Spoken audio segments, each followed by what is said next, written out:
Finally good news मित्रांनो, महावितरणने आपला शब्द पाळला. 15 जुलैला थर्ड लिस्ट आली विद्युत सहाय्यकची. 144 लोकांची लिस्ट आहे.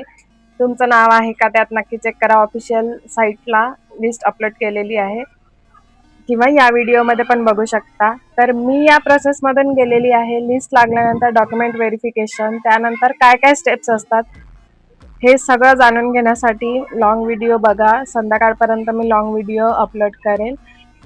तुमचे काही डाऊट असतील तर ते मला या व्हिडिओच्या कमेंटमध्ये सांगा, म्हणजे ते मी लॉंग व्हिडिओमध्ये घेईन. आणि जेन्युइन तुम्हाला जे काही डाऊट असेल, मी या प्रोसेसमधून गेलेली आहे त्यामुळे चांगलं एक्सप्लेन करू शकेन. तर नक्की व्हिडिओमध्ये कमेंट करा आणि मेक शुअर तुम्ही चॅनलला सबस्क्राईब केलेलं असेल तरच मी ते प्रश्न घेणार. तुमचा काहीही नुकसान नाही आहे त्याच्यात. चॅनलला नक्की सबस्क्राईब करा आणि बेल आयकॉन प्रेस करून ठेवा, म्हणजे व्हिडिओ आल्यानंतर तुम्हाला लगेच नोटिफिकेशन येईल. चला तर, ज्यांचं सिलेक्शन झालं त्यांना कॉंग्रॅच्युलेशन्स, आणि ज्यांचं सिलेक्शन नाही झालं त्यांनी पुढे काय करायचं ते पण मी व्हिडिओमध्ये नक्की सांगेल. तर चॅनलला सबस्क्राईब करून ठेवा.